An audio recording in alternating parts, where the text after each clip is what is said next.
Continuamos con nuestra lectura bíblica que está en el libro de Éxodo, el capítulo 5. Después Moisés y Aarón fueron y dijeron a Faraón: Así dice el Señor Dios de Israel: deja ir a mi pueblo para que me celebre una fiesta en el desierto. Pero Faraón dijo: ¿quién es el Señor para que yo escuche su voz y deje ir a Israel? No conozco al Señor, y además no dejaré ir a Israel. El Dios de los hebreos nos ha salido al encuentro, contestaron ellos. Déjenos ir, le rogamos, camino de 3 días al desierto para ofrecer sacrificios al Señor nuestro Dios. No sea que venga sobre nosotros con pestilencia o con espada. Pero el rey de Egipto les dijo: Moisés y Aarón, ¿por qué apartan al pueblo de sus trabajos? Vuelvan a sus labores. Miren, añadió Faraón, el pueblo de la tierra es mucho más ahora, y ustedes quieren que ellos cesen en sus labores. Aquel mismo día, Faraón dio órdenes a los capataces que estaban sobre el pueblo y a sus jefes y les dijo: ya no darán como antes paja al pueblo para hacer ladrillos, que vayan ellos y recojan paja por sí mismos. Pero exigirán de ellos la misma cantidad de ladrillos que hacían antes. No la disminuyan en lo más mínimo, porque son perezosos. Por eso claman y dicen: déjanos ir a ofrecer sacrificios a nuestro Dios. Recárguese el trabajo sobre estos hombres para que estén ocupados en él y no presten atención a palabras falsas. Salieron pues los capataces del pueblo y sus jefes y hablaron al pueblo y dijeron: así dice Faraón, no les daré paja. Vayan ustedes mismos y recojan paja donde la hallen, pero su tarea no será disminuida en lo más mínimo. Entonces el pueblo se dispersó por toda la tierra de Egipto para recoger rastrojos en lugar de paja. Los capataces los apremiaban diciendo: acaben sus tareas, su tarea diaria como cuando tenían paja. Y azotaban a los jefes de los israelitas que los capataces de Faraón habían puesto sobre ellos, diciéndoles: ¿por qué no han terminado ni ayer ni hoy la cantidad de ladrillos requerida como antes? Entonces los jefes de los israelitas fueron y clamaron a Faraón y dijeron: ¿por qué trata usted así a sus siervos? No se da paja a sus siervos, sin embargo, siguen diciéndonos: hagan ladrillos, y además sus siervos son azotados. Pero la culpa es de su pueblo. Pero él contestó: son perezosos, muy perezosos. Por eso dicen: déjanos ir a ofrecer sacrificios al Señor. Ahora pues, vayan y trabajen, pero no se les dará paja, sin embargo, deben entregar la misma cantidad de ladrillos. Los jefes de los israelitas se dieron cuenta de que estaban en dificultades cuando les dijeron: no deben disminuir su cantidad diaria de ladrillos. Al salir de la presencia de Faraón se encontraron con Moisés y Aarón, que los estaban esperando, y les dijeron: mira el Señor sobre usted y los juzgue, pues nos han hecho odiosos ante los ojos de Faraón y ante los ojos de sus siervos, poniéndoles una espada en la mano para que nos maten. Entonces Moisés se volvió al Señor y dijo: oh Señor, ¿por qué has hecho mal a este pueblo? ¿Por qué me enviaste? Pues desde que ya vine a Faraón a hablar de tu nombre, él ha hecho mal a este pueblo y tú no has hecho nada por liberar a tu pueblo. Bueno, ahí empieza el conflicto entre Dios y Faraón, donde se empieza ya a manifestar la soberanía de nuestro Señor con lo que vendrá más adelante. Entonces, Dios es soberano, por algo está haciendo eso a ese pueblo, para Él mostrarse y glorificarse. Los invito a que nos pongamos en pie y oremos para comenzar nuestro culto dominical. Inclinemos nuestros rostros para orar al Señor. Dios Padre, Señor amado, nuevamente agradecerte, Señor, por la gracia que tú pones en nosotros y ese cuidado que pones a diario en nosotros y nuestra familia. Y el hecho de permitirnos, Señor, ser parte de tu pueblo, Señor, y permitirnos estar acá congregándonos, Señor, y así con esta facilidad. Sabemos que más adelante las cosas se complicarán y pedimos que nuestros corazones siempre estén tomados de ti, Padre Santo. Te ruego, Padre, que bendigas los corazones de todos los que estamos acá, Señor, y estemos dispuestos con sinceridad, Señor, a entregar nuestro corazón en alabanza, glorificación y amor a ti, Señor. Todo esto hacerlo en agradecimiento, Padre, a el regalo que nos diste ser tus hijos aceptos, Señor. Gracias, Señor, por todo lo que nos das. Permite que este culto sea entregado de corazón por todos nosotros y a ti. Te pido, Padre, que guíe a nuestros hermanos de alabanza, Señor, que seas tú en ellos, Señor, y que lo que están haciendo sea entregado exclusivamente de su corazón hacia ti, Padre Santo. También pedirte, Padre, por quien nos entregará hoy tu palabra, también, Padre, que tú lo guíes y que no haya nada de él, sino solamente tú en la entrega del mensaje, Señor. Y que nosotros estemos dispuestos y llanos con un corazón abierto, Señor, a recibir esa palabra, Señor, que es para que en ella nos miremos y mejoremos nuestra conducta para que tú seas glorificado y santificado con nuestros actos, Señor. Te pido, Padre, que todo salga conforme a tu voluntad y ahora, Señor Santo, quedamos en tu santa presencia para alabarte y glorificarte. Y esto lo hacemos, Señor, en el nombre de tu Hijo Jesucristo, nuestro Señor y Salvador. Amén, Padre.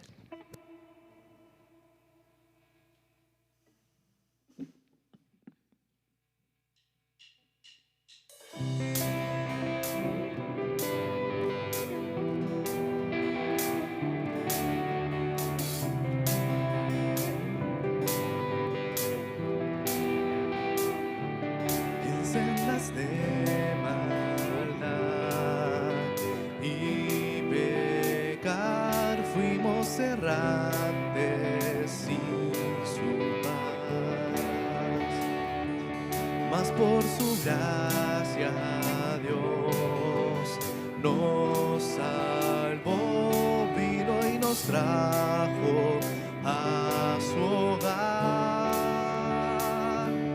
Los redimidos hoy canten a Él. Damos gracias, Dios, por tu eterno amor. Damos gracias, Dios, bueno eres tú, bueno eres tú. Gracias, Dios.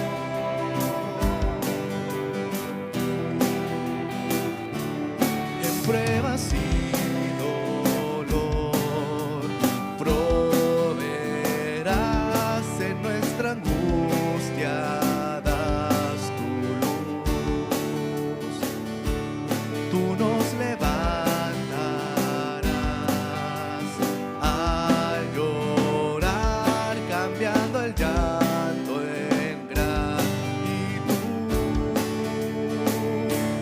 Los redimidos hoy canten a Él. Damos gracias, Dios, por tu eterno amor. Damos gracias, Dios, bueno eres tú, bueno eres tú. Damos gracias, Dios, por tu eterno amor. Damos gracias, Dios, bueno eres tú, bueno eres tú. Gracias, Dios.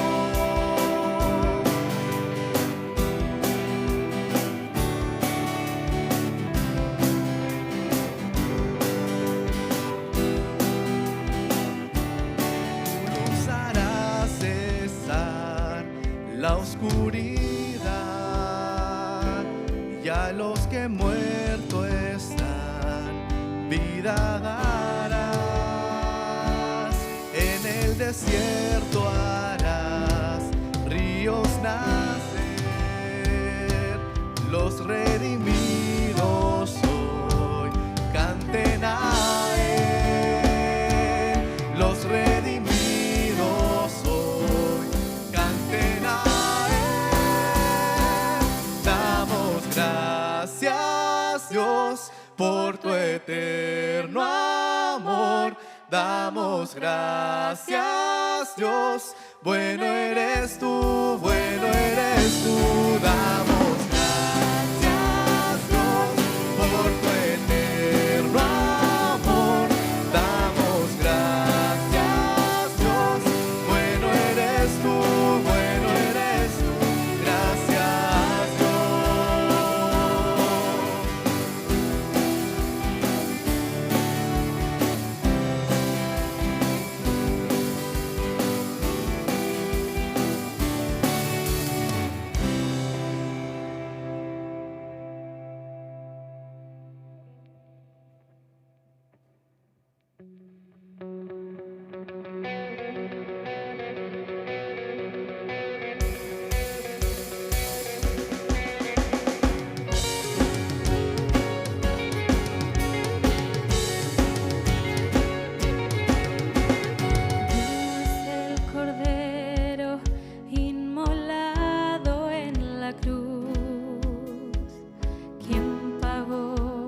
Cristo se hizo carne, nuestra deuda canceló y propició la ira del Señor.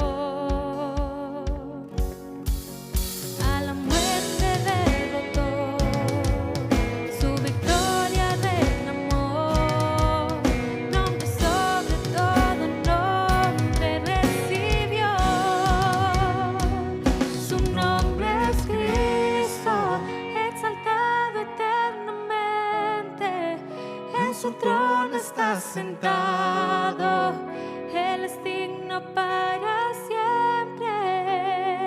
Su nombre es Cristo, toda la creación sostiene, la roca de los siglos, Él es digno para siempre. Digno es el Rey, coronado en majestad, gobierna con toda autoridad. Digno de tomar las riquezas y el poder, honor y gloria sean por siempre a Él. A la muerte derrotó, su victoria reclamó, nombre sobre todo nombre recibió. Su nombre es Cristo, exaltado eternamente, en su trono está sentado, Él es digno para siempre. Su nombre es Cristo, toda la creación sostiene, la roca de los siglos, Él es digno para siempre.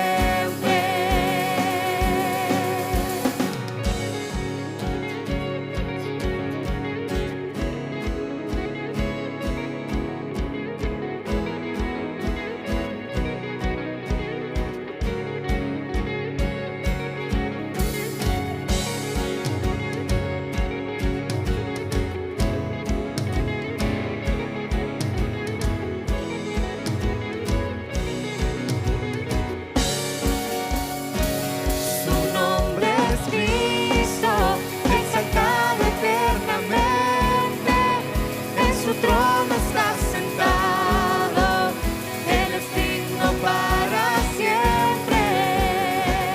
Su nombre es Cristo, toda la creación sostiene, la roca de los siglos, Él es digno para siempre. Oh, digno para siempre. Oh, digno para siempre. Oh, digno para siempre. Su nombre es Cristo, exaltado eternamente, en su trono está sentado, Él es digno para siempre.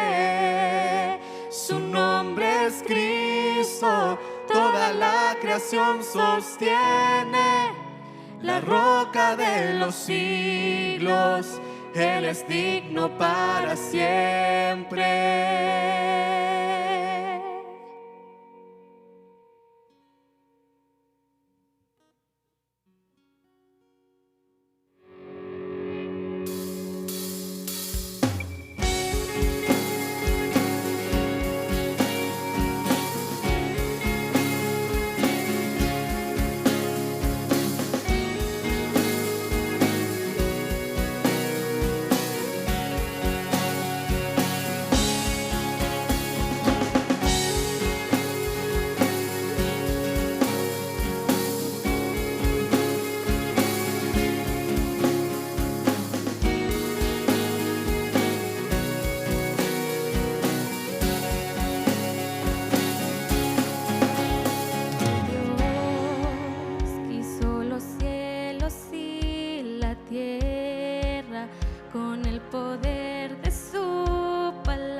la muerte y el pecado, glorioso Redentor y Rey,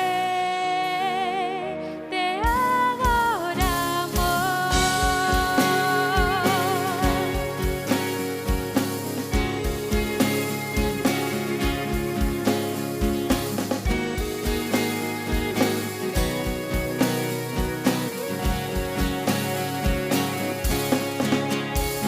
Dios que descendió desde su trono para llevar sobre sus hombros nuestra culpa y transgresión. Jesús, exaltado sobre todo, nombre sobre todo nombre, solo en Él hay salvación. Nadie es como Él, oh gran Dios soy.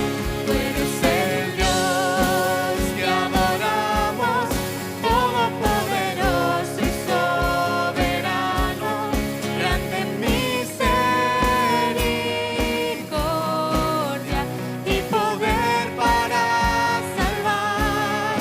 Tú eres el Dios que adoramos, quien derrotó la muerte y el pecado, glorioso Redentor y Rey, te adoramos.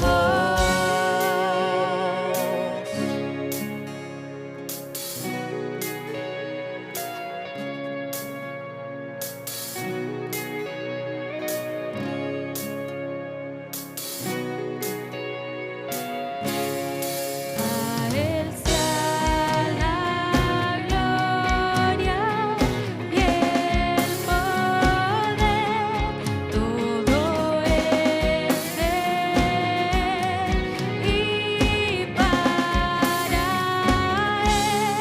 A Él sea la gloria y el poder, todo es de Él y para Él. Tú eres el Dios que adoramos, todopoderoso y soberano, grande en misericordia y poder para salvar. Tú eres el Dios que adoramos, quien derrotó la muerte y el pecado, glorioso Redentor y Rey, te adoramos. Te adoramos a ti, Jesús, te adoramos.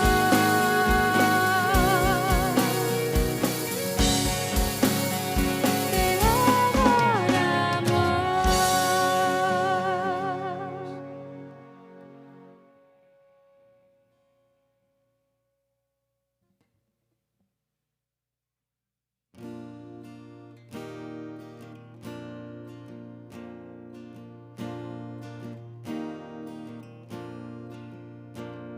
Cordero se dio en mi lugar, el Hijo por mi humanidad.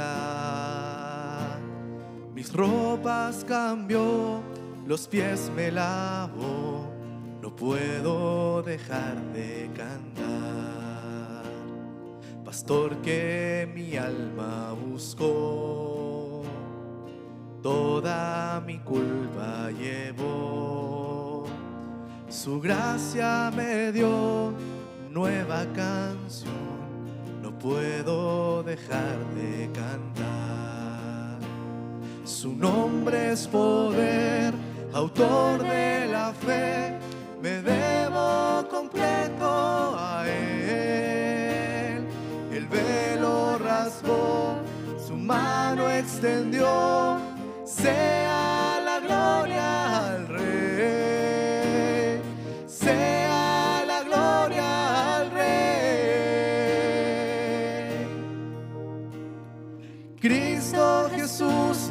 me puedo callar. Me viste aún antes de respirar. Tú eres todo, no hay nadie más en tu lugar. León que valiente vivió, el Dios que murió con pasión. Mi alma salvó, Él resucitó, no puedo dejar de cantar. Su nombre es poder, autor de la fe. Me debo completo a Él. El velo rasgó, su mano extendió. Sea la gloria al Rey. Sea la gloria al Rey. Cristo Jesús, no me puedo callar. Me viste aún antes de respirar. Tú eres todo, no hay nadie más. Cristo Jesús, no me puedo callar. Me viste aún antes de respirar. Tú eres todo, no hay nadie más en tu lugar. Oh, oh, oh. Inigualable amor. Oh, oh, oh. Ancla de mi corazón. Oh, oh, oh. Mi vida entera te doy.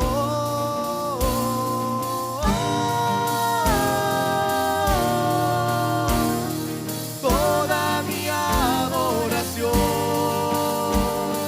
Sea la gloria al Rey. Cristo Jesús, no me puedo callar. Me viste aún antes de respirar. Tú eres todo, no hay nadie más.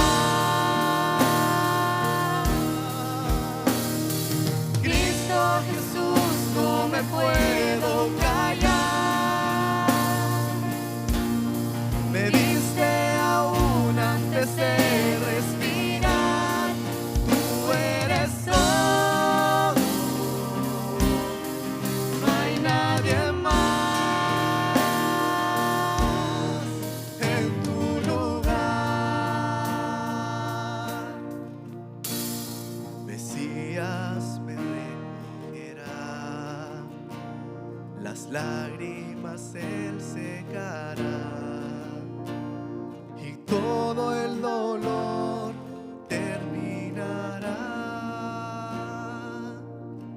En la eternidad voy a estar, no voy a dejar de cantar. Gracias.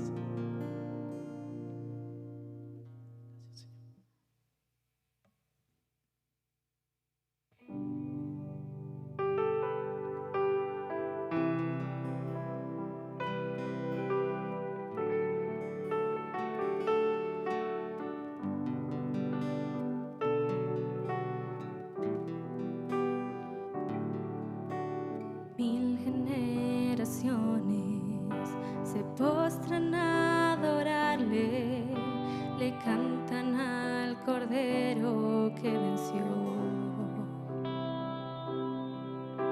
Los que nos precedieron y los que en Él creerán, le cantarán a aquel que ya venció. Tu nombre es más alto, tu nombre es más grande, tu nombre sobre todo es. Sean tronos, dominios, poderes, potestades, tu nombre sobre todo es. Claman ángeles,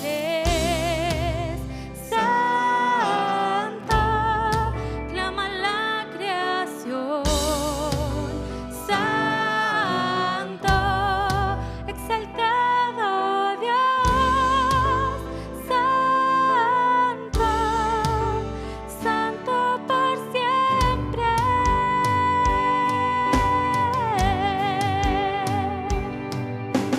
Si te ha perdonado y tienes salvación, cántale al Cordero que venció. Si te ha libertado, su nombre ha puesto en ti, cántale al Cordero que venció. Cantaremos siempre, amén. Claman ángeles, santo, clama la creación, santo, exaltado Dios, santo,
que creó el Rey. Alce su voz y cante a él. Oh, alabe, aleluya. Tu majestuoso y fuerte sol, tu luna bella en esplendor. Oh, alabe, oh, alabe, aleluya, aleluya, aleluya.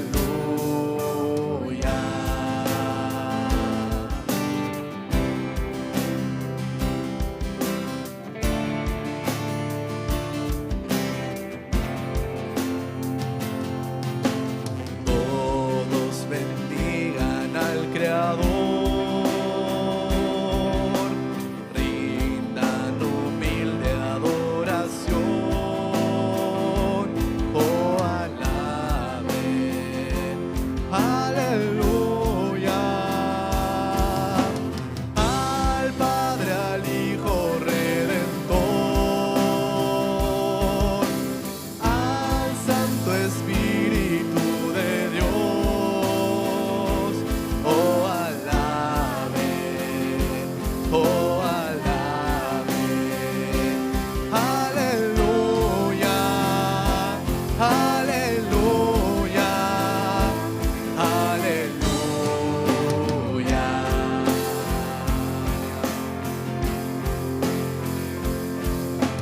Los que su sangre redimió,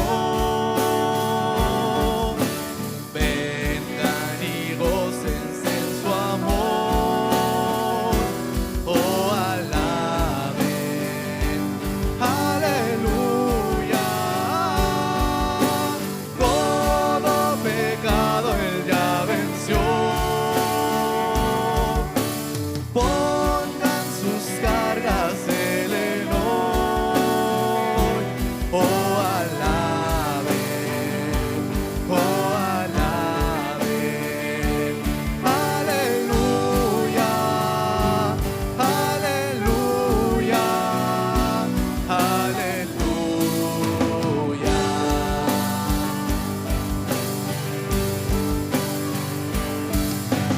Él con poder regresará, cielos y tierra cantarán. Oh, alaben, aleluya. Quienes caerán ante sus pies,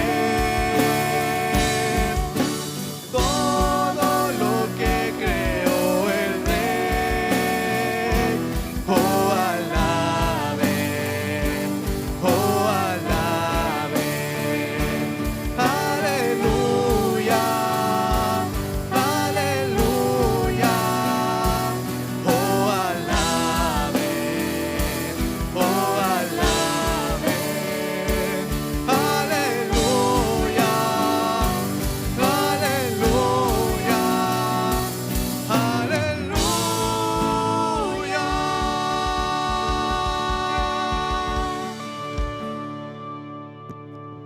Señor les bendiga, hermanos. ¿Cómo están? ¿Sí? ¿Están contentos, no?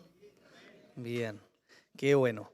Les quiero invitar, antes de que comencemos, a orar al Señor y pedir su dirección por este tiempo que vamos a escuchar su palabra, para que nos acompañe y para que podamos tener nuestra mente enfocada en lo que vamos a hacer ahora. Así que ahí donde está, por favor incline su rostro y podamos orar al Señor. Padre, queremos agradecer primeramente tu cuidado sobre nuestras vidas, Señor.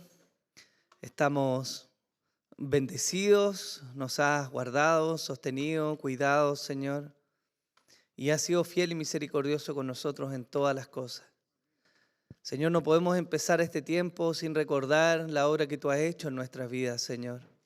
Y el cómo a pesar de nosotros, tú has permanecido fiel.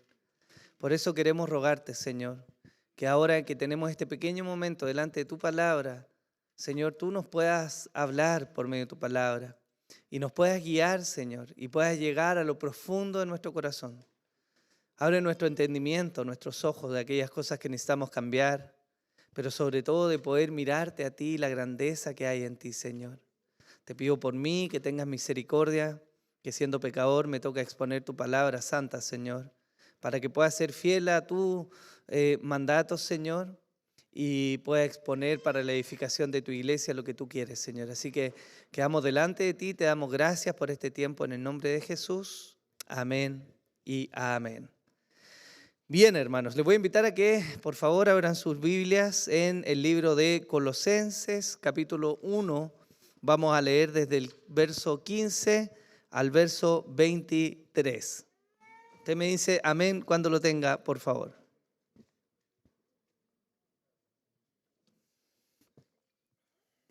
Colosenses 1, 15 al 23. No se amontonen, por favor. ¿Lo tiene o no? Bien. En épocas antiguas, dirían algunos hermanos, se escuchaban las hojas de papel. Ahora no suenan las pantallas.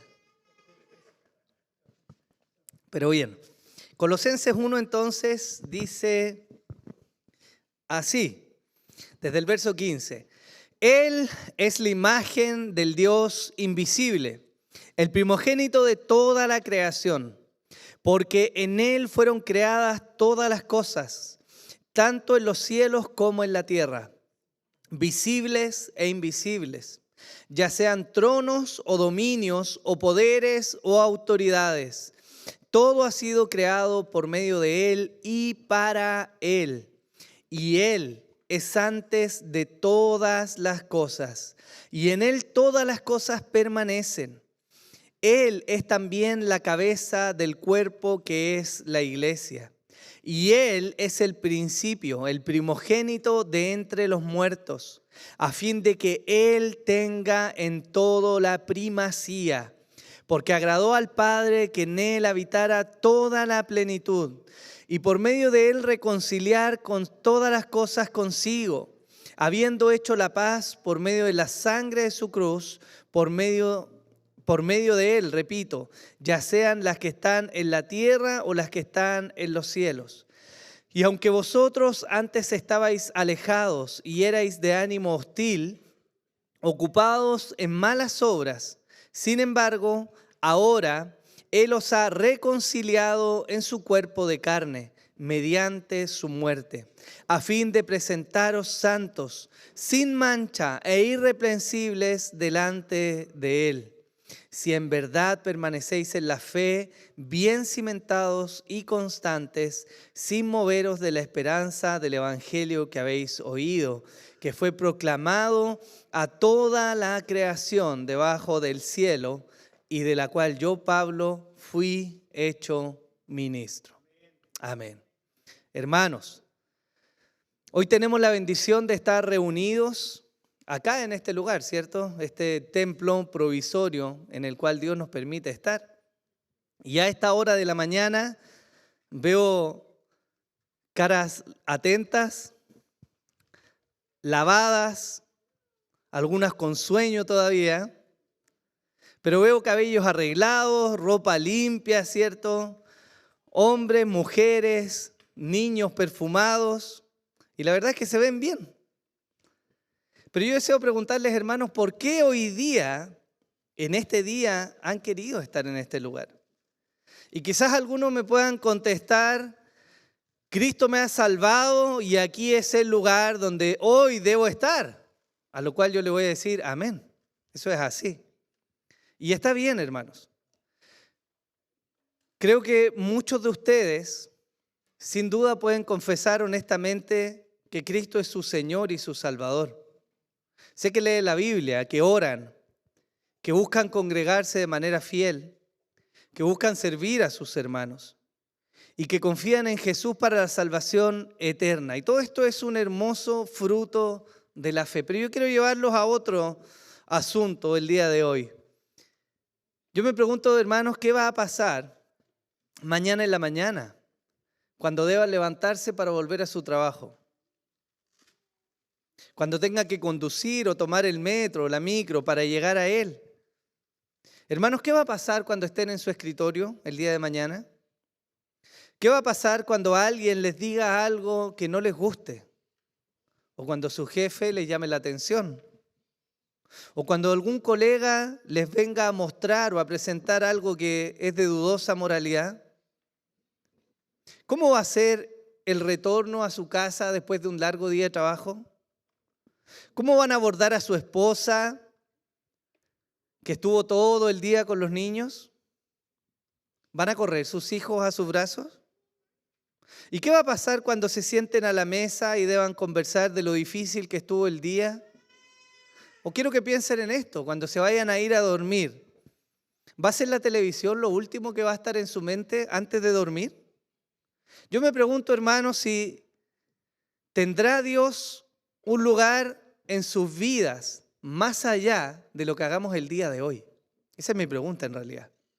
A pesar de la fe que veo el día de hoy, hermanos, yo sé que al llegar a la casa muchos van a tomar decisiones financieras, matrimoniales, de crianza, de la gestión de sus emociones, del uso del tiempo y de la vida, sin considerar a Cristo. Eso lo sé. Y no creo que esto sea o que pase, hermanos, porque confiesen o rechacen más bien a Cristo conscientemente sobre sus vidas, sino porque nos hemos acostumbrado a parcelar las áreas de nuestra vida. Algunos pueden decir claramente: Cristo me salvó y yo vengo a la iglesia, pero mi billetera y mi familia y mis emociones y mis amigos y mi uso del tiempo y mis proyectos son de ámbito exclusivo y particular de mi gestión personal. Eso es una realidad y es una realidad lamentable. Vivimos en una época, hermanos, en que el individualismo es en extremo un bien preciado por la sociedad. Lo único que importa es que tú y solo tú estés bien, sin importar por encima de quién tengas que pasar o qué tengas que hacer para conseguir tu bienestar. Hay una fragmentación tan importante en nuestra sociedad que se levanta el yo como el bien supremo y máximo. Quizá usted lo ha escuchado. Tienes que aprender a amarte a ti. Pero si nos amamos demasiado, por eso el mundo está como está, porque somos egoístas con nuestro tiempo y nuestros recursos y nuestra devoción y nuestro compromiso. No pensamos en nadie más que en nosotros mismos. Y esto marca un punto de hipocresía. Porque el mismo influencer que hoy día aparece en las redes sociales levantando críticas contra un sistema político, hablando de los pobres y de la injusticia, vive en una mansión con 15 habitaciones, con chefs personales, absolutamente solo, sin compartir lo que tiene. Vemos en los mismos políticos que tenemos hoy día, ¿cierto?, hablando del bien de la sociedad, tomando decisiones sobre el uso de los recursos, hablando de la moralidad de los demás, cuando las noticias, si es que ha visto algo de noticia internacional, hoy día nos muestra que es una hipocresía gigante la que se vive. Muchos de ellos profesan conocer algo de Dios. Y el problema no está en que efectivamente ellos puedan conocer algo de Dios, el problema está en que parece que nos hemos acostumbrado a fragmentar a Dios. Dios está presente aquí cuando venimos a la iglesia, levantamos las manos y sacamos algo de nuestra billetera, pero en cuanto llegamos a nuestra casa, Dios se queda afuera. Lo que yo veo, lo que yo hago, lo que yo digo, lo que yo pienso, aquello en lo que me dedico, es de ámbito exclusivo mío. Y hay de aquel o aquella que se atreva a cuestionar la forma en que vivo en lo privado. Esa es una realidad. El fruto de eso, hermanos, es que efectivamente caemos en una hipocresía en la forma de vivir, en una falta de integridad. Y como dice el dicho popular, ¿cierto?, nos convertimos en aquel cura gatica, ¿o no?, que predica, pero no practica. Y eso es algo que no puede pasar. Hermanos, yo no creo de ninguna manera, ni dudo de la importancia de Cristo para ustedes el día de hoy. Pero yo me pregunto si realmente Él es el Señor y el centro de sus vidas. Y quizá usted me pueda decir, sí, Él es el centro de mi vida, es mi Señor, pero yo me atrevería a preguntarle más allá, ¿es el Señor realmente de cada área de tu vida? ¿Realmente Cristo dirige tu forma de vivir la sexualidad? ¿El uso del dinero, el uso del tiempo, tus relaciones con los demás, la forma en que crías, la forma en que pastoreas tu casa? Eso es lo que Pablo está planteando de alguna manera en Colosenses. El apóstol nos está mostrando a Cristo como el centro de la creación, el sustentador de todas las cosas, la plenitud de Dios y aquel que ha reconciliado todas las cosas consigo mismo. Hermanos, caemos en un problema cuando vivimos una vida fragmentada, en la cual Cristo es solo Señor de algunas áreas y no de todas las áreas de nuestra vida. Eso no solo tiene un problema en la integridad en la cual vivimos, sino que además nos resta de aprovechar la bendición que fluye de Dios en todas las áreas de nuestra vida. Hermanos, si somos honestos, y no le voy a pedir que me levante la mano para que no se exponga, pero el matrimonio es una bendición, pero también trae momentos difíciles. Y me atrevería a decir que en mi experiencia pastoral que la mayoría, si no casi todos los problemas del matrimonio vienen siendo porque no vivimos un matrimonio en la forma en que Dios ha querido dejarnos escrito como debe ser vivido. Y eso a la larga, lo que debería ser de bendición, termina siendo una instancia de frustración, de dolor y muchas veces de quiebre, ¿no? Eso es por vivir una vida fragmentada. El texto, como les decía, que leemos en Colosenses, presenta una realidad, y es que Cristo es Señor sobre toda su creación. Y a la luz de esa realidad, en que Cristo es Señor de toda la creación y Él mismo es la plenitud de Dios encarnada, el apóstol de manera particular no le pide a los colosenses que hagan algo, sino más bien que miren aquello que Él ha hecho. Hoy día tenemos la bendición y la dicha, para mí de manera muy particular, de comenzar una nueva serie de predicaciones. Una serie que he querido titular Redención, Evangelio y la vida en este mundo quebrado. Y es una serie que a lo largo de distintas predicaciones temáticas va a explorar el alcance de la redención y cómo aquello que nosotros decimos haber recibido de Dios debiera estar impactando en cada una de las áreas de nuestra vida. No solo el venir acá, no solo el estudiar o el conocer, sino el tener a Cristo realmente como el Señor y centro de cada área de tu vida. No hay un momento, no hay un área de la vida en la cual Cristo no pueda reclamar que le pertenece a Él. Y eso es lo que precisamente vamos a ver en esta nueva serie. Así que quiero darle un poco de contexto antes de que leamos lo que dice o de que estudiemos lo que les leí al principio en Colosenses. Colosas, hermanos, fue una ciudad próspera en Asia Menor, de importancia debido a su ubicación estratégica, particularmente entre Éfeso y el río Éufrates. Sin embargo, a pesar del brillo que tuvo esta ciudad en los primeros siglos, alrededor del siglo 7 y 8, cayó y se abandonó totalmente. Hoy día, la ciudad, lo que fue la ciudad de Colosenses es solamente un montón de ruinas arqueológicas y ya no es una ciudad poblada. Esto se encuentra, si algún día quiere visitarlo, en lo que es Turquía, ¿ya? Colosenses es una de las cartas que Pablo escribe desde su prisión. Particularmente, dicen los estudiosos, seguramente se escribió de una prisión en Roma, en la cual él tenía más libertad. Y también es particular de esta carta que la iglesia a la cual el apóstol Pablo le escribe no es una iglesia que él fundó. Muy por el contrario, es una iglesia que fundó un siervo llamado Epafras, que él reconoce en la carta, y que seguramente escuchó la predicación de Pablo cuando él estuvo en Éfeso. Él escuchó la predicación, se convirtió, llega a su ciudad natal, a Colosas, y él comienza a predicar el Evangelio y levanta una comunidad de creyentes. Este mismo Epafras se une años después a la prisión de Pablo y comienza a narrarle algunas situaciones que están ocurriendo en la iglesia a modo de consejo. Y por eso el apóstol Pablo escribe esta carta. ¿Qué es lo que estaba pasando? Epafras le informa al apóstol Pablo que los hermanos sostenían algunas luchas por la influencia filosófica judía. Estos judíos veían a los colosenses como todavía vulnerables a las fuerzas espirituales. Los veían como incapaces de probar todavía la plenitud de la vida en Dios, porque los veían débiles espiritualmente, sujetos a la falta de cumplimiento de alguna de las leyes judías, y por lo tanto comienzan a presionar a estos hermanos gentiles a que deben practicar el guardar ciertos días, el privarse de ciertos alimentos e incluso la veneración a algunos seres espirituales como una forma de alcanzar esa plenitud que está en Dios. Ese es el contexto de la carta a los colosenses.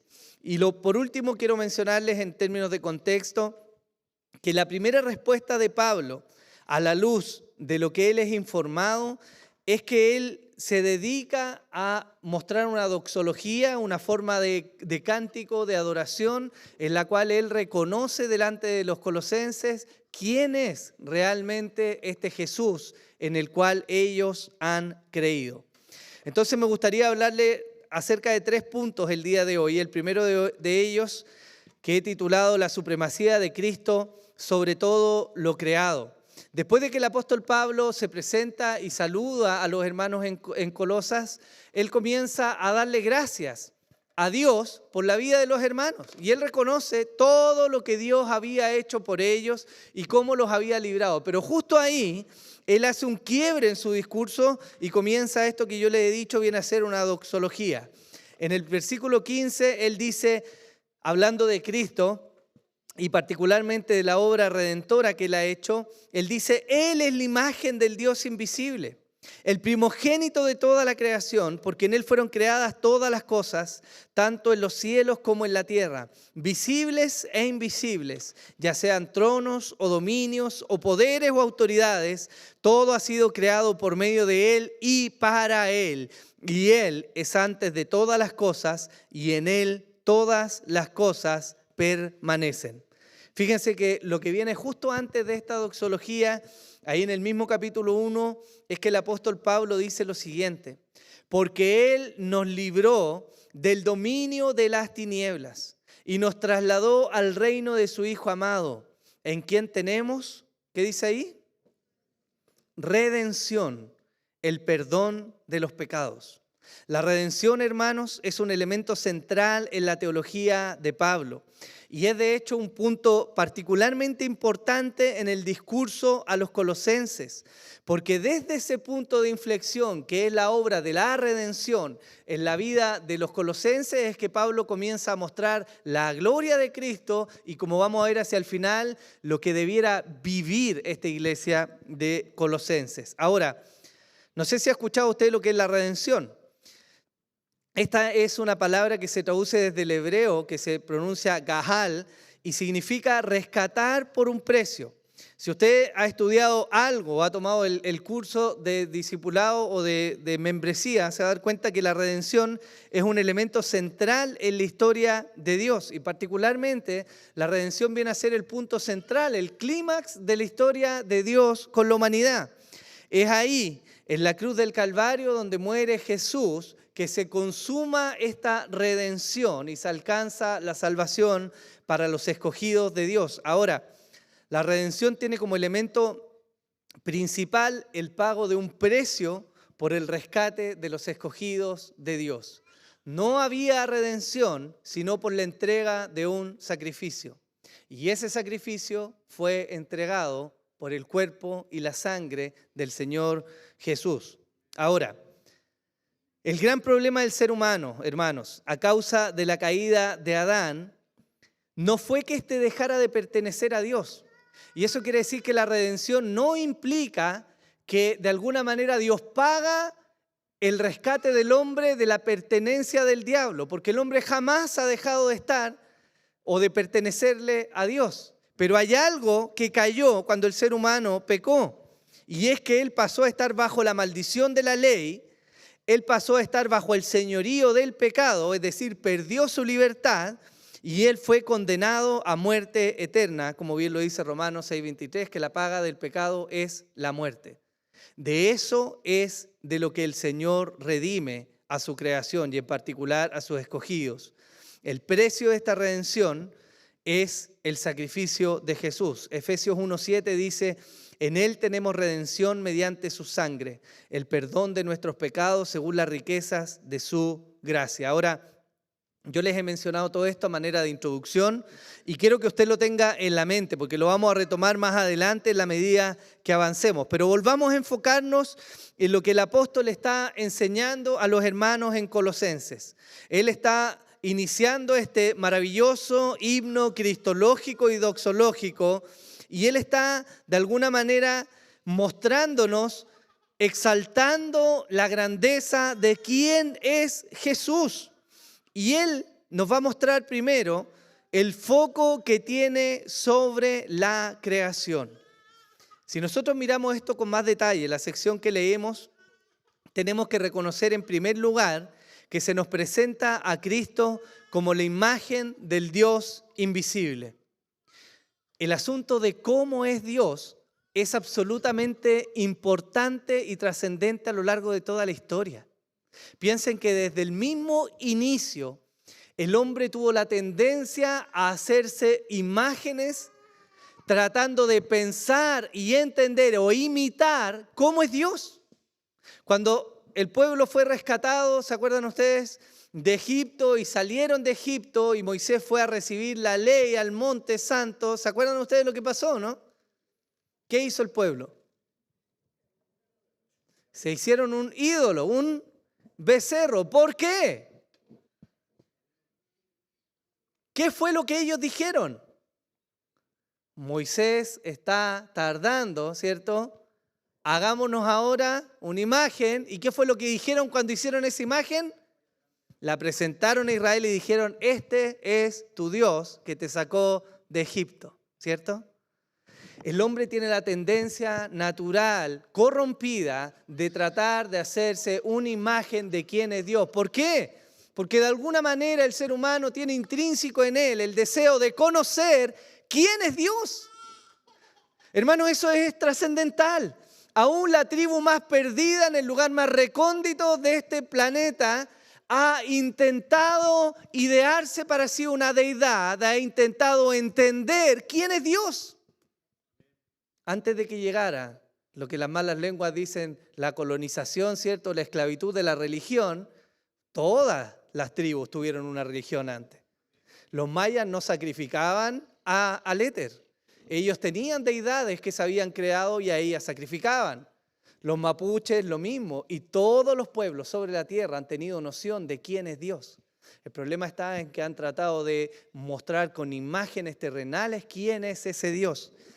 El apóstol Pablo conoce esto y él parte esta doxología precisamente aclarando la forma que Dios ha tomado, o más bien cómo es Dios. Él dice de Jesús: Él es la imagen del Dios invisible. Y de esto el apóstol Juan nos deja testimonio en su evangelio. En Juan 14, versículo 8, se nos muestra este diálogo entre uno de los apóstoles y el Señor. Y este apóstol, Felipe, le dice: Señor, muéstranos al Padre y nos basta. Y Jesús le dijo: tanto tiempo he estado con vosotros y todavía no me conoces, Felipe. El que me ha visto a mí, ¿qué dice ahí? ¿Ha visto a quién? Al Padre. Entonces el Señor le dice: ¿cómo? ¿Cómo tú me estás diciendo muéstrame al Padre? Mateo vuelve a dejar testimonio de esto en Mateo 1:22, cuando dice: todo esto sucedió para que se cumpliera lo que el Señor había hablado por medio del profeta, diciendo: he aquí, la Virgen concebirá y dará a luz un hijo y le pondrán por nombre, ¿cómo? Emmanuel, que significa Dios con nosotros. Lo primero que hace el apóstol entonces en la doxología es decir: hey, en la imagen de este Dios que ustedes buscan, el cual saben que existe pero no conocen, ya se nos presentó. Él es Jesús. Si tú quieres ver cómo es Dios, entonces tú debes mirar a Jesús. No hay otra forma de conocerle a Él, salvo por medio de Jesús. Él dice acto seguido: Él es el primogénito de toda la creación. Y aquí hay que hacer una aclaración importante. Porque seguramente a usted se le viene a la mente, como lo plantean algunas sectas hoy día, que ese primogénito se refiere al primer ser creado. Pero ese primogénito, que se traduce, a mi parecer, malamente como primogénito en nuestra Biblia en español, no guarda relación con el concepto de ser engendrado, sino que, como Hendrickson explica, significa más bien aquel a quien le pertenece el derecho y la dignidad del primogénito en relación a toda criatura. Es decir, esta forma que utiliza el apóstol en la doxología no está hablando de un ser creado, sino más bien del derecho de pertenencia de todo lo creado. ¿Y a quién le pertenece? A Jesús. Eso es lo que el apóstol está diciendo. El autor de Hebreos también nos habla de esto. En Hebreos capítulo 1 se nos dice: Dios, habiendo hablado hace mucho tiempo, en muchas ocasiones y de muchas maneras a los padres por los profetas, en estos últimos días nos ha hablado por su Hijo, a quien constituyó, ¿qué dice ahí? Heredero, ¿de qué? ¿Y qué son todas las cosas? Todo. En eso el griego se traduce literal al español, ¿cierto? Todas las cosas, por medio de quien asimismo hizo el universo. En tercer lugar, el apóstol nos muestra que Cristo está sobre la creación, por cuanto todo lo creado vino a existencia por su mano. El versículo 18 del capítulo 1 de Colosenses dice: porque en Él fueron creadas todas las cosas, tanto en los cielos como en la tierra, visibles e invisibles, ya sean tronos o dominios o poderes o autoridades, todo ha sido creado por medio de Él. Hermanos, ángeles, poderes, autoridades terrenales, la naturaleza, todo lo que el hombre puede ver y sentir, y aún aquello que no es capaz de comprender, todo vino a existencia por la obra creativa del Hijo. Eso nos está diciendo Pablo. Esta aclaración es muy importante porque no solo está mostrando el origen de la creación, sino que nos está develando además el poder de aquel que los llamó. Y nos pone en una perspectiva también, porque ¿quién es Cristo? Él es Dios, el agente creador, no una criatura. Y eso marca una diferencia muy importante respecto a todo lo que nosotros podemos ver y todas las personas que han existido y quién es realmente el Salvador. Esto nos plantea, hermanos, como les decía, esta separación importante. Las criaturas, todos nosotros, todo lo que vemos, todo lo que tocamos, todo aquello en lo que nos movemos, todo ha sido creado. Tuvo un momento en que vino a la existencia. Y el origen y la fuente de esa creación es el Hijo. ¿Sí? En cuarto lugar, esta primera parte de la doxología nos dice que el fin de toda la creación es exaltar a Cristo por cuanto todo fue creado para Él. No sé si alguna vez se ha preguntado ¿para qué existimos? ¿Se ha hecho esa pregunta o no? De hecho, esa es una de las grandes preguntas filosóficas de todos los tiempos respecto al ser humano. ¿Quiénes somos? ¿De dónde venimos? ¿Y cuál es nuestro propósito, no? Y esas preguntas que parecen solo del ámbito filosófico son tan importantes que llegan a moldear la forma en que el ser humano vive, se desarrolla y aquello que persigue, ¿o no? ¿Ha visto usted, o no sé si ha tenido la oportunidad de pasear por un cementerio? Quizás aquí en Chile no se practica tanto, yo creo que los gringos lo hacen mejor. Pero tienen en las tumbas algo que se llama epitafio, ¿cierto? Que es de alguna manera una última frase, ¿cierto? Grande quizás de lo que esa persona que yace ahí hizo en la vida o significó. Y algunos se plantean, bueno, en la vida tengo que leer algo o escribir un libro o plantar un árbol y ser grande en alguna manera. Pero la verdad es que nuestra vida aún así es pasajera y es diminuta. Sin embargo, tiene un propósito.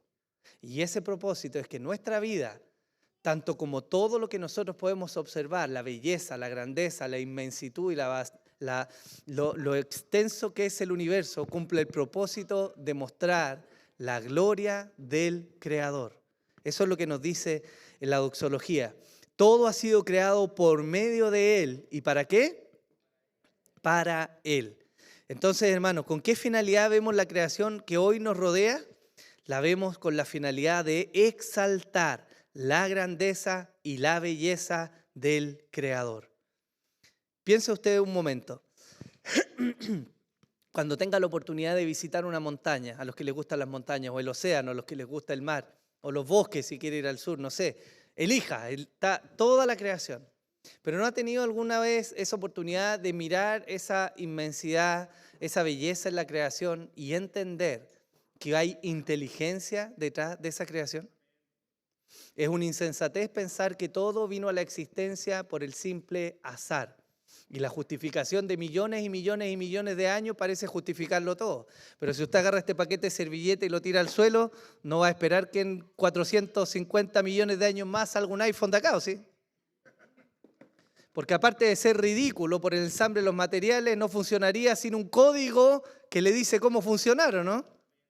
Y ese código impreso en la creación, particularmente manifestado en los seres vivos, en el ADN, habla de la grandeza de un creador que creó con inteligencia y propósito lo creado.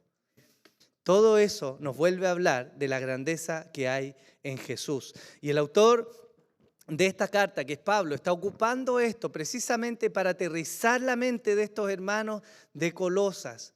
No todos tenían el mismo trasfondo judío, porque habían gentiles y judíos, pero lo está de alguna manera anclando a entender quién es este Jesús que se ha presentado delante de ellos como el Salvador.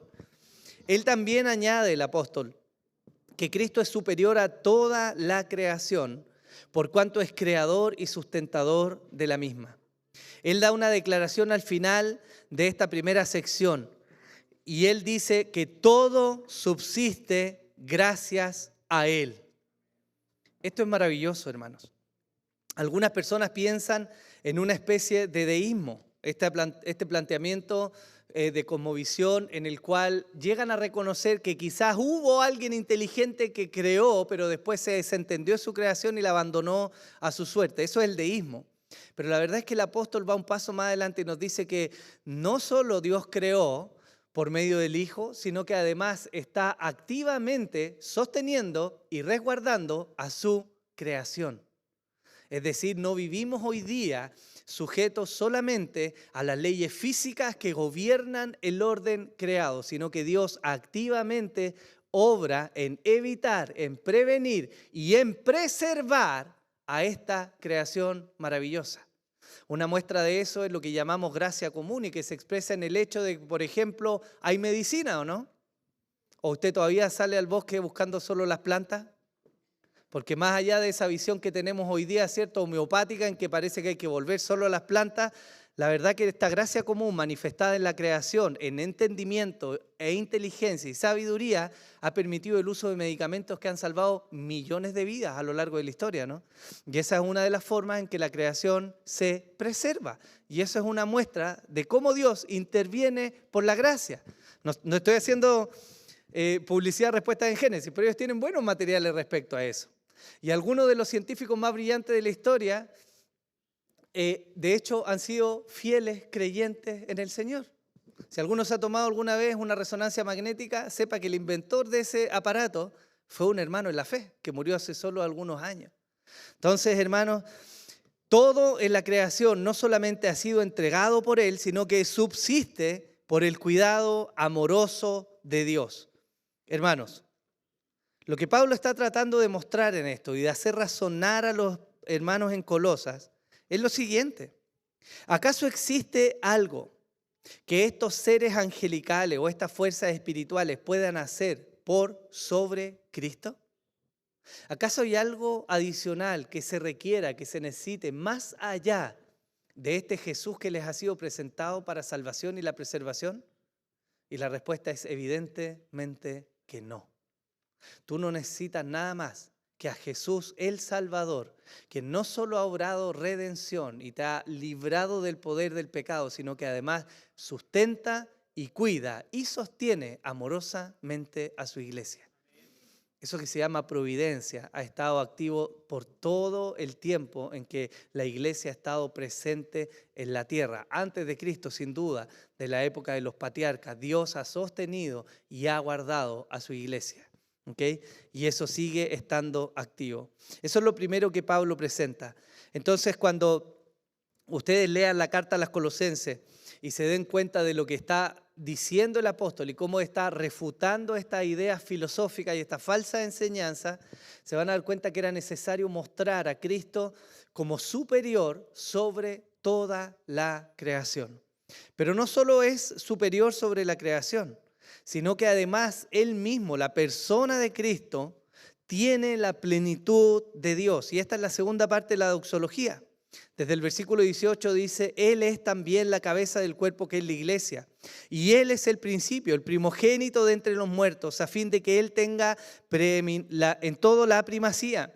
Porque agradó al Padre que en Él habitara toda la plenitud, y por medio de Él reconciliar consigo todas las cosas, habiendo hecho la paz por medio de la sangre de la cruz. Por medio de Él, repito, ya sean las que están en la tierra o las que están en los cielos.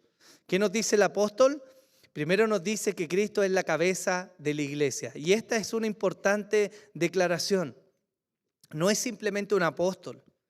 No, con toda la revelación y el poder que ellos tenían, quien comanda la iglesia de Dios, sino que es Cristo mismo, el Señor de la iglesia. Hermanos, cuando nosotros nos reunimos acá y según nuestra confesión de fe lo dice, no es un pastor, hermano, no es un cuerpo directivo, ni siquiera es la asamblea quien dirige a la congregación, es Dios quien dirige y guía a su iglesia. Y la forma en que lo hace, por sobre todo mandato del ser humano, es mediante su palabra. Por eso la iglesia debe ser letrada y debe buscar lo que la Biblia dice, porque en base a eso debe ser conducida. Ahora, de nuevo el apóstol Pablo introduce esta especie de pregunta. ¿Por qué recurrir a seres creados por dirección o socorro cuando el mismo que ha creado es también quien entrega la dirección del quehacer de la iglesia? ¿No es esto así? ¿No participa el Señor activamente en haber dejado claro cómo la iglesia debe ser conducida? ¿O nos dejó a la suerte? Porque no veo en la Escritura, ¿cierto?, que el Señor haya dejado la iglesia y le digo, bueno, traten de hacerlo bien, hagan lo que puedan y después al final hablamos, ¿cierto? Ese no es Dios, hermanos. Él no dejó las cosas para que ocurrieran así al azar y vemos al final, Él fue claro y explícito en dejar la forma en que la iglesia había de conducirse. Y es nuestro deber caminar a la luz de la dirección del Señor en eso, ¿cierto? Pero también se nos dice algo más de Cristo. Se nos dice que Él es el principio y aquel que ha sido llamado a tener la primacía. El primero, el más importante, el más destacado, el de más alto honor. Todo esto ha sido entregado a Jesús, Cristo. Si hay alguien de quien usted podría decir, sin error a fallar, que es la última chupada del mate, ese es Jesús. No es usted, no somos nosotros. No es nuestra inteligencia ni nuestra capacidad. No somos el foco de atención. Jesús es el foco de atención. Por lo tanto, esto tiene una implicación muy importante y práctica, hermanos. Y es que la iglesia debe vivir al amparo de exaltar la gloria de Cristo. Y no Cristo, como se predica en muchos lugares, vivir para servir a una iglesia que vive tras sus placeres y deleites. Y eso marca un punto importante en la forma en que nosotros vivimos. Jesús, hermanos, es incomparable. No hay criatura, poder o ser espiritual que se asemeje a Él. Ahora, yo les pregunto, ¿por qué Cristo ha de tener la primacía? Y me gustaría responder esta pregunta con otra pregunta. ¿Cómo no ha de poseer la primacía? Es decir, hermano, ¿acaso hay algo que lo limite o le prive de la posición que merece tener? ¿No debiera ser lógica la respuesta de que Él merece tener la primacía? Por supuesto que sí.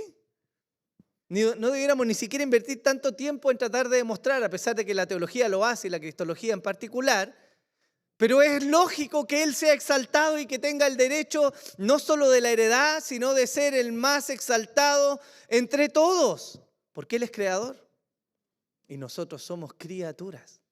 Y aún así se rebajó al nivel de criatura, según lo dice Filipenses 2, y habitó entre nosotros y compartió con nosotros para mostrarnos un camino a la salvación. ¿O no? Esa es la gracia del Señor. Pero el apóstol Pablo da un paso más allá y él nos habla respecto a Cristo. Y nos dice, porque agradó al Padre que en Él habitara toda la plenitud. Y aquí hay un salto grande que hace respecto al entendimiento de sus oyentes. Cristo no es simplemente la imagen de Dios. Él no es simplemente un portador de algo de Dios. No es que posee una parte de Dios. Él es total y absolutamente Dios. Los credos antiguos dicen que Él es verdaderamente Dios. Hermanos, y a diferencia de nosotros, yo no sé si a usted le ha pasado que ha tenido la oportunidad de contemplar una pieza musical o un guión quizás de alguna película o algún invento del ser humano. Mi esposa se puede reír de mí porque no solo porque le gusta hacerme bullying, pero me gusta ver algunos videos del ámbito científico. Y la otra vez estaba viendo, por si alguno no quiere ver, le paso el dato, acerca de la litografía en los chips, que es el invento lejos en la humanidad más avanzado que hemos tenido. Una cuestión increíblemente difícil y espectacular, que nos permite tener cosas como esta. Bueno, el Señor ha permitido que el ser humano tenga esa capacidad de crear sobre lo que Él ha hecho. Y cuando uno ve eso detrás, uno ve esta serie de inventos y de avances tecnológicos, pero se quedan chicos respecto a cómo funciona la creación, hermanos. Y eso nos da testimonio de la grandeza que hay en Dios. Es infinitamente superior a nuestra mente, infinitamente perfecto respecto a conocimiento y a sabiduría. Él es Dios. Y Cristo, hermanos míos, es totalmente Dios. Toda la plenitud de la deidad habita en Él. Esto es importante no solo para un aspecto teológico. Esto es importante porque el argumento de Pablo de cara a los hermanos en Colosenses es precisamente que Jesús es entonces suficiente. Que no hay necesidad de fuerzas espirituales. Usted no tiene que esperar que alguien venga a orar a la Pachamama para sacarle los espíritus malos. Su Señor es suficiente. Eso es lo que el apóstol está diciendo. Ellos no necesitan otras fuerzas espirituales. Ellos no necesitan gurús iluminados. Ellos necesitan ver y admirar la grandeza de Jesús. Eso es lo que necesitan. Hermanos, en la práctica nosotros buscamos saciar y llenar nuestra mente y nuestro entendimiento porque somos limitados, porque no estamos mirando al Creador. Entonces buscamos saciedad y llenura en cosas que son falibles e incompletas. Pero Jesús tiene completamente la deidad de Dios en Él. ¿Por qué? Juan 1 lo dice. En el principio existía el Verbo y el Verbo estaba con Dios y el Verbo era Dios. Él estaba en el principio con Dios y todas las cosas fueron hechas por medio de Él y sin Él nada de lo que ha sido hecho fue hecho. Y ahí mismo más adelante dice, y el Verbo se hizo carne y habitó entre nosotros y vimos su gloria, gloria como del unigénito del Padre, lleno de gracia y de verdad. La doxología va terminando, apuntando a mostrar que Cristo es suficiente. Pero además, el apóstol Pablo añade otra dimensión que va a ser de alguna manera un punto de ancla para toda la serie que vamos a ver desde aquí en adelante. Y es que Cristo no es solamente, como si fuera poco, no es solamente Dios encarnado, no habita solamente toda la plenitud en Él, no es solamente el creador y el sustentador, sino que además es el reconciliador de todas las cosas mediante la sangre de su cruz. Y aquí necesitamos hacer otro paréntesis para explicar un concepto, porque redención y reconciliación son dos conceptos que van de la mano, pero no significan lo mismo. La redención es esta obra a través de la cual el Señor, mediante el pago de un precio que fue su muerte, nos libró del dominio del pecado y de las consecuencias de la muerte eterna. Es decir, la redención compró nuestro perdón. Pero hay un paso más adelante, y es que el Señor no solo nos redimió, sino que nos reconcilió. Y eso quiere decir que levantó a un estado original la relación que había entre Dios y el hombre. Y esto es maravilloso, porque lo que nosotros vemos en el relato de Génesis antes de la caída es que el hombre habitaba delante de Dios en una plena libertad de la comunión y tenía un diálogo y eran de alguna manera amigos. Pero lo que hizo el pecado fue quebrar esa condición. No solo trajo el hombre a su ruina y su descendencia después de él, sino que además privó esa buena relación que había, ¿cierto? Génesis 3 nos dice: entonces dijo a Adán: por cuanto has escuchado a la voz de tu mujer y has comido del árbol del cual te ordené, diciendo no comerás de él, maldita será la tierra por tu causa, con trabajo comerás de ella todos los días de tu vida, espinos y abrojos te producirá y comerás de las plantas del campo, con el sudor de tu rostro comerás del pan, hasta que vuelvas a la tierra, porque de ella fuiste tomado, pues polvo eres y al polvo volverás. La caída del hombre trajo, como algunos lo han dicho, una caída cósmica. Y es que toda la creación cayó junto con el hombre. Toda la tierra fue sometida a la humillación de la caída del ser humano. Romanos 8 nos da luces de esto, porque dice: porque la creación fue sometida a vanidad, no de su propia voluntad, sino por causa de aquel que la sometió, en la esperanza de que la creación misma será también liberada de la esclavitud de la corrupción a la libertad de la gloria de los hijos de Dios. Pues sabemos que la creación entera aún gime y sufre dolores de parto hasta ahora. Y no solo ella, sino que también nosotros mismos tenemos las primicias del Espíritu. Aún nosotros mismos gemimos en nuestro interior, aguardando ansiosamente la adopción como hijos, la redención de nuestro cuerpo. Pensemos en lo que pasó en la caída del hombre ahí en el huerto de Edén. Esto rompió la relación entre el hombre y Dios, y la prueba de esto es que en cuanto Adán y Eva pecaron, se escondieron de Dios, y cuando Dios apareció en el huerto, les dijo: ¿dónde están? Y ellos dijeron: Señor, nos escondimos porque temimos, ¿o no? Eso muestra un quiebre en la relación entre Dios y el hombre, producto del pecado. Pero no solo se quebró eso, sino que se quebró la relación entre los hombres. El discurso de Adán, después de que la mujer es creada, es que se maravilla, porque ningún animal, ninguna criatura y nada de lo creado se asemeja a él. Él dice: verdaderamente esta es una mujer, viene de mí, es semejante a mí. Y lo que vemos es una unión perfecta entre el hombre y la mujer, ¿cierto? Pero lo que pasa después de la caída es que cuando Dios confronta a Adán, él le dice: no, pues si la mujer que tú me diste. ¿Lo has escuchado, no? No, es que es culpa de mi esposa. Se repite ese hasta hoy día, ¿no? Eso quebró la relación entre el hombre y la mujer. Pero aparte de eso, se rompió la creación, o sea, la relación entre el hombre y la creación. La tierra que antes daba fácilmente su fruto y en abundancia, ahora estaba maldita. Y el fruto de la tierra no se iba a obtener sino con trabajo, sufrimiento y dolor. ¿Y no es eso un poco la experiencia del ser humano, no? Usted se para en el dintel de su puerta, la abre, ¿cierto? Y llueve la mercadería, llueve el dinero, ¿cierto? Y después entra. Así es su vida, ¿no? No hay que trabajar, no demanda sacrificio, esfuerzo.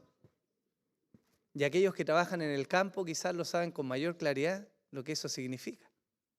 No sé si ha intentado alguna vez cortar, hermano, una mata de zarzamora. Es un buen trabajo para hacer. Y la tierra que antes daba fácil su fruto, ahora producto de la caída, entrega con dolor.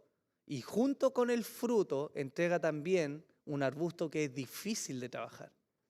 Entonces la relación se quebró entre Dios y el hombre, entre el hombre y el hombre, entre el hombre y la creación y entre el hombre y las criaturas. Porque a la salida del hombre del huerto de Edén, Dios tuvo que asesinar un animal para cubrir la desnudez de ellos. Por lo tanto, una criatura tuvo que pagar el precio para cubrir al hombre. Y esos ecos se repiten hasta el día de hoy en toda la creación. El ser humano, que debe ser un buen administrador y cuidador de la creación, termina tomando el fruto de ella, pero termina explotando la creación y termina oprimiendo a la buena creación de Dios, ¿o no? La Escritura dice que el hombre de Dios debiera cuidar de sus bestias. Es un llamado a tener un buen señorío sobre la creación y los animales. Pero lo que nosotros vemos es explotación. Y el hombre explota la creación, explota a otros hombres. Algunos tratan de explotar a Dios usándolo como un argumento para hacerse ricos, ¿cierto? Para vivir bien. Esos son todos ecos del pecado, hermano. Y estos muestran cómo se quebró esta relación entre Dios y el hombre. La redención, hermanos, entonces tiene una implicación importante, que es la reconciliación. William Hendrickson escribe lo siguiente respecto al ámbito de la reconciliación. Él dice, por medio de Cristo y su cruz, el universo es devuelto, restaurado a su adecuada relación con Dios, en el sentido de que Cristo fue exaltado a la diestra del Padre como recompensa a su obediencia. Desde esa posición de autoridad y poder gobierna todo el universo para el provecho de su iglesia y la gloria de Dios. Hermanos, lo que hoy día nosotros vemos como corrupto, y vemos de alguna manera quebrado producto del pecado, también ha de ser restaurado. La promesa de la redención, que implica esta reconciliación, volver a este estado de comunión con Dios y de amistad, también tiene una promesa para la creación. ¿No será la creación libertada de esta corrupción? ¿No será la creación misma renovada? ¿No es la parte de la promesa? Eso es lo que Dios nos muestra, ¿cierto? Esa es la importancia de esta obra. Ahora, ¿dónde viene la aplicación y el punto práctico para ir terminando? Es que esta redención y la implicancia de esta reconciliación debiera guiarnos a la forma en que nosotros vivimos la vida en este mundo caído. La última sección del texto de Colosenses dice, y aunque vosotros antes estabais alejados y erais de ánimo hostil, ocupados en malas obras, sin embargo ahora Él os ha reconciliado en su cuerpo de carne, mediante su muerte, a fin de presentaros santos, sin mancha, irreprensibles delante de Él. Si en verdad permanecéis en la fe, bien cimentados y constantes, sin moveros de la esperanza del evangelio que habéis oído, que fue proclamado a toda la creación debajo del cielo, del cual yo, Pablo, fui hecho ministro. Hermanos, lo que Pablo está diciendo a los hermanos en Colosas es que ya fueron reconciliados. La enemistad entre el hombre y Dios había cesado. Piensa usted lo que pasa en el lecho matrimonial, cuando usted se porta mal o se equivoca de manera continua delante de su esposa. Y su esposa lo mira con esos ojos llenos de amor y gracia, ¿cierto? Si usted insiste en pecar y ofender a su cónyuge, usted va a ir quebrando esa buena relación, ¿o no? Y levantando un grado de enemistad. Lo que el apóstol está diciendo a los hermanos es que gracias a la obra de Cristo esa enemistad cesó. Dios no solo perdonó a los que llamó, sino que además ahora volvieron a ser amigos. Eso es lo que está diciendo. Hay una relación de compañerismo, de comunión, de unidad. Eso es lo que el apóstol está diciendo. Y eso debiera manifestarse en algo. Miren lo que dice Pablo en Efesios. Porque Él mismo es nuestra paz, quien de ambos pueblos hizo uno, derribando la pared intermedia de separación, aboliendo en su carne la enemistad, la ley de los mandamientos expresados en ordenanzas, para crear en sí mismo de los dos un nuevo hombre, estableciendo así la paz, y para reconciliar con Dios a los dos en un cuerpo por medio de la cruz, habiendo dado muerte en ella a la enemistad, y vino y anunció paz a vosotros que estabais lejos y a los que estaban cerca. Es decir, gozamos de paz con Dios. Pero lo segundo es que a la luz de todo esto que yo les he contado y de la supremacía de Cristo en la creación, es que entonces el camino que el cristiano debiera recorrer es un camino de perfeccionamiento.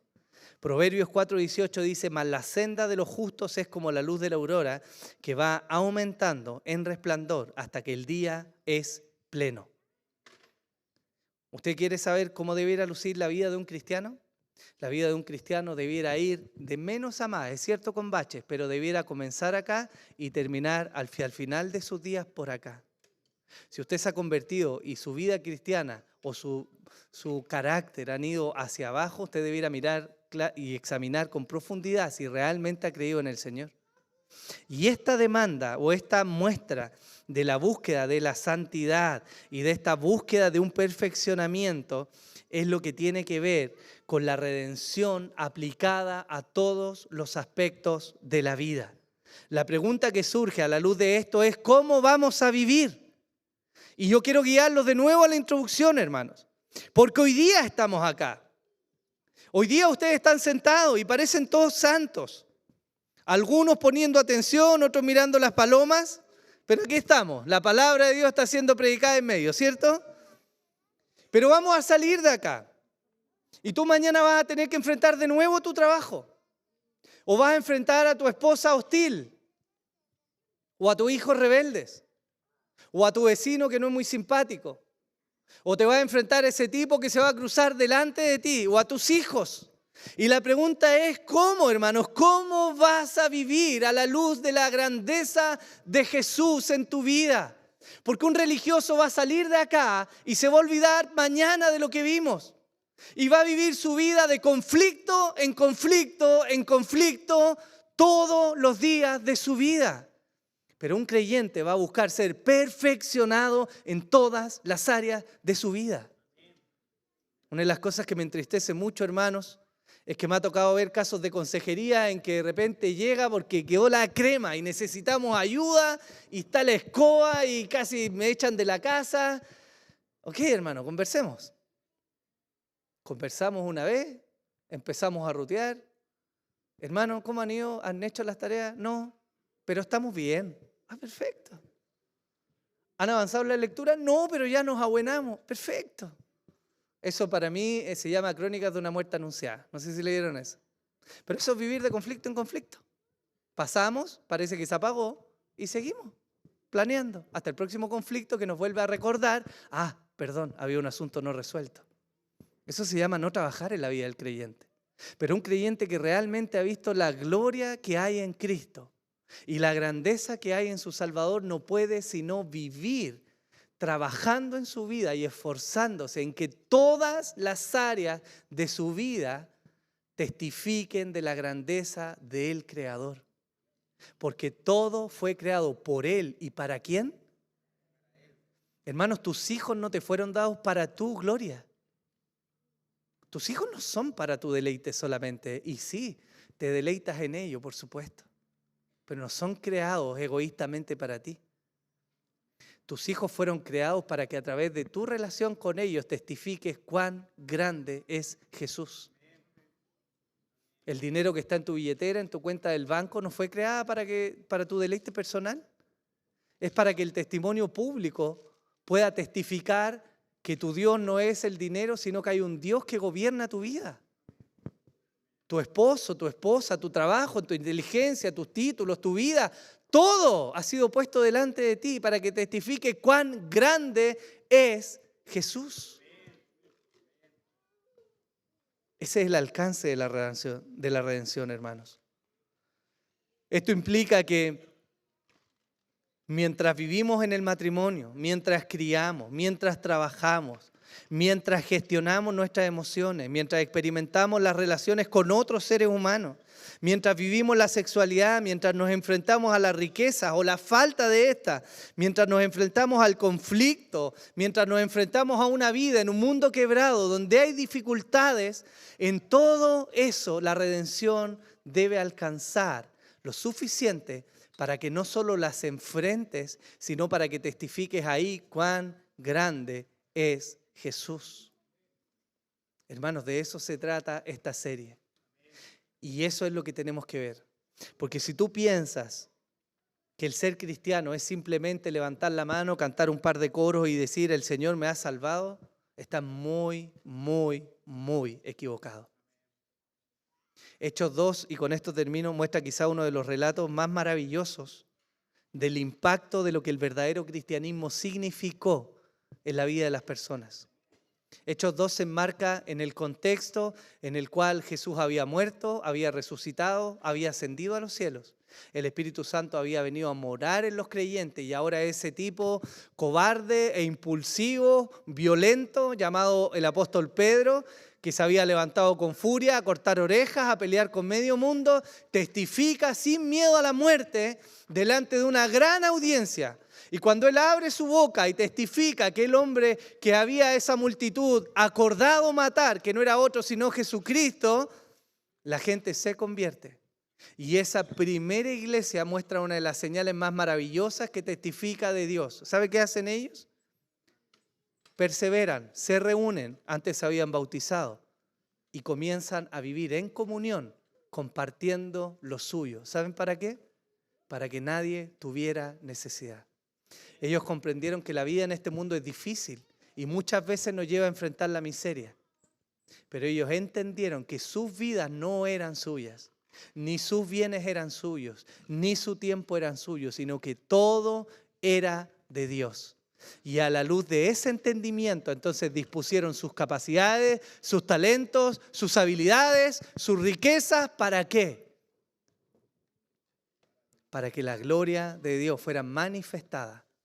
A tal punto que se llega a testificar que la gente miraba a la comunidad de los creyentes y decía, ¿quiénes son estos que viven de esta manera? Ese es el sello de Dios sobre su pueblo. ¿Cuándo? Cuando el creyente vive cada una de las áreas de su vida para la gloria de Dios. Eso es lo que manda el apóstol. Si comemos o bebemos o hacemos cualquier cosa, hagámoslo todo para la gloria de Dios.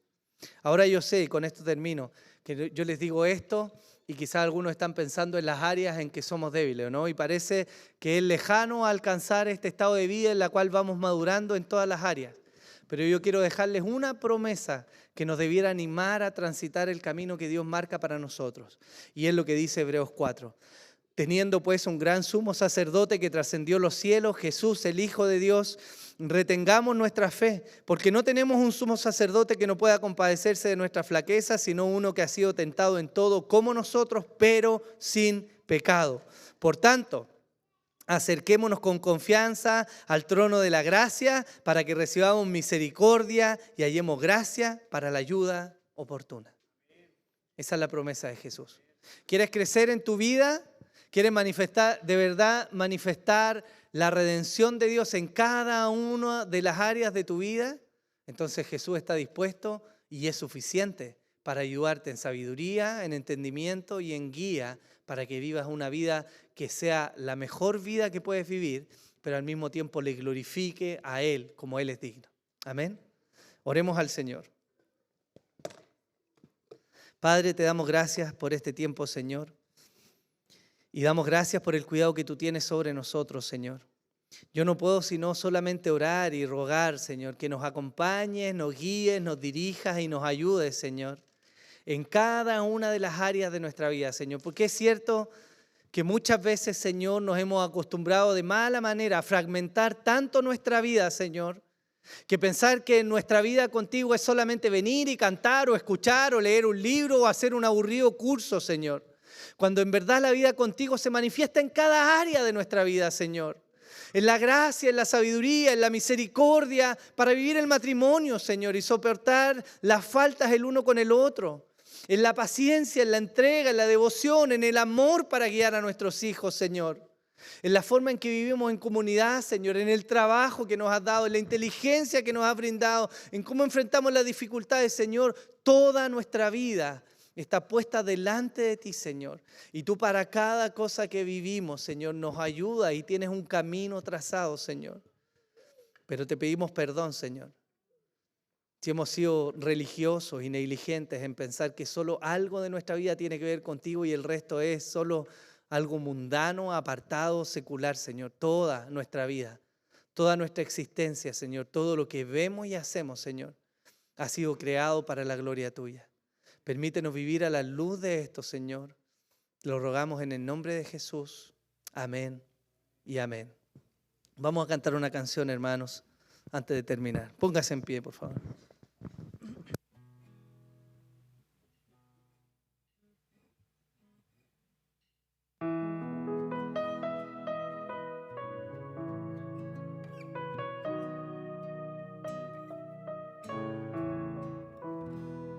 Cristo, no existe canción que honre el valor de tu gloria, ni que pudiera expresar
Señor, queremos orar para terminar, dando gracias por tu cuidado sobre nosotros, Señor, porque aún en aquellas áreas en que fallamos y nos falta crecer y madurar, Señor, yo sé que tú tienes cuidado de nosotros y a tu tiempo, Señor, nos irás ayudando a crecer, a madurar, a entender, Señor, y aplicar el Evangelio en cada una de las áreas de nuestra vida, Señor. Solo me resta orar por tu iglesia, Señor, y pedir tu bendición y rogar, Señor, que nos acompañes en los días que vienen. Señor, ayúdanos.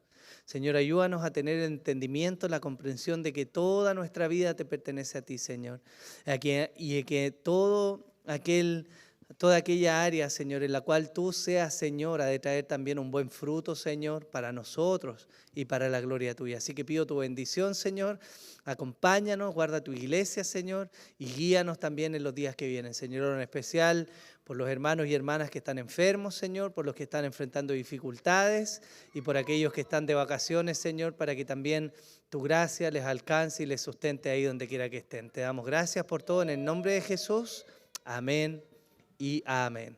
Bien, solo tenemos algunos avisos antes de terminar, Javi.